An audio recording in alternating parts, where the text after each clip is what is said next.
The period between 2020 and 2025 is marked by a protracted and politically contentious history regarding the PUSA Constitution review.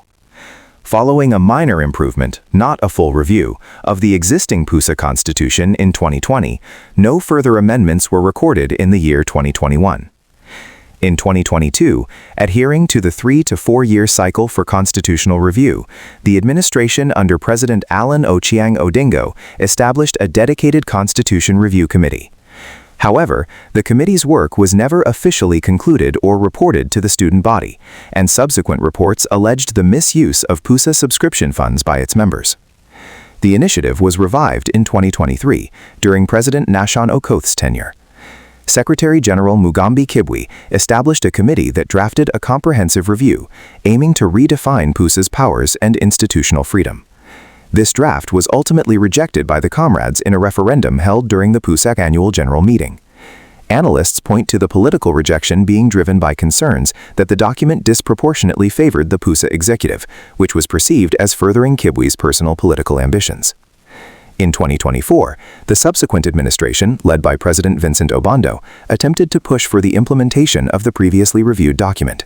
This effort was blocked by the University Senate, which mandated that the draft be returned to the PUSA members for a fresh vote.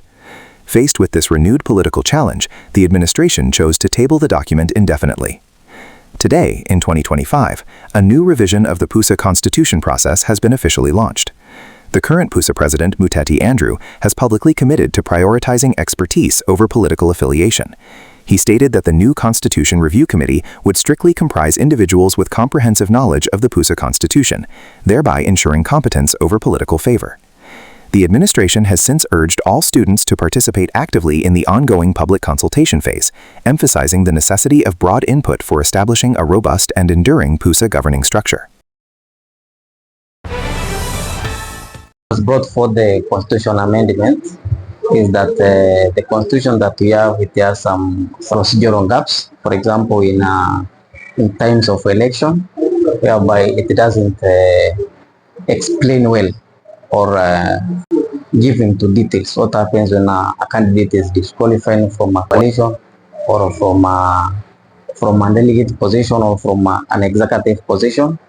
We have a PUSA budget, which was budgeted since the year 2020, and as the economy grows, there are so many things that changes in the economy, which is the purchasing power of money, deflation of the currency.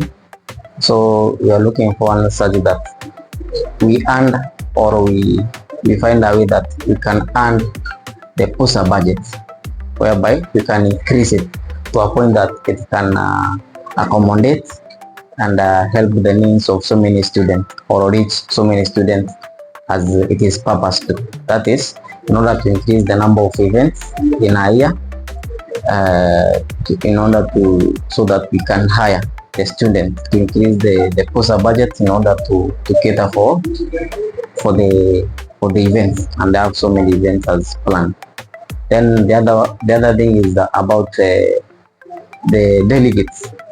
Delegate fit. After election, the delegates are thrown under the bus, and I'm looking for an such that all the elected members of the student council, that is the delegates and the executive council, have a say in the constitution.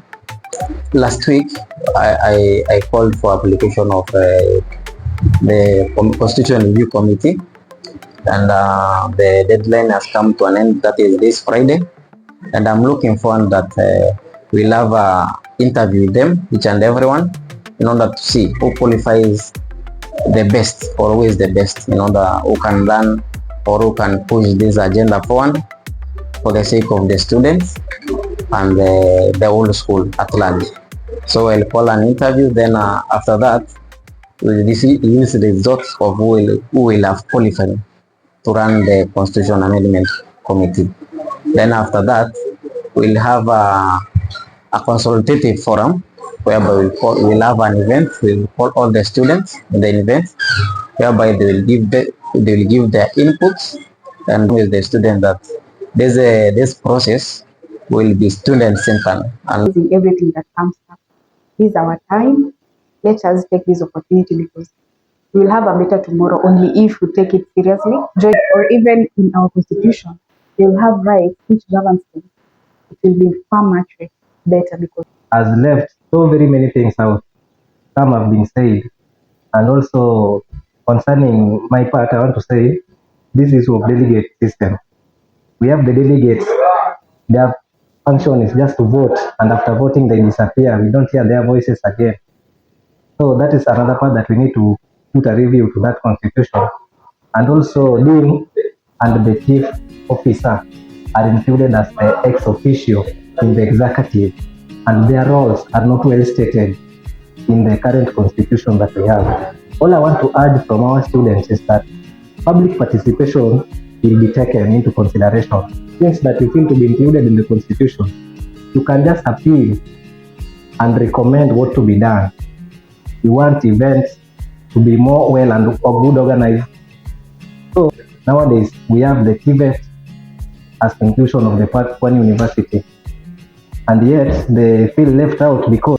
To add on that, we also find that we're having issues regarding we find at a point we don't have insurance again has an issue or a case whereby they need to be attended outside the university health unit interdict, and that's not what we want. We want a constitution that is clear and precise, straight to the point.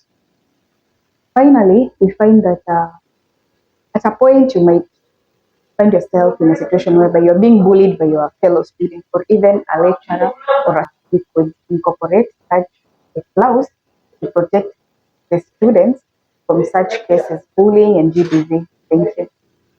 And on the part of the abilities, we have the clubs, the societies. Their views should also not be left out when doing public participation.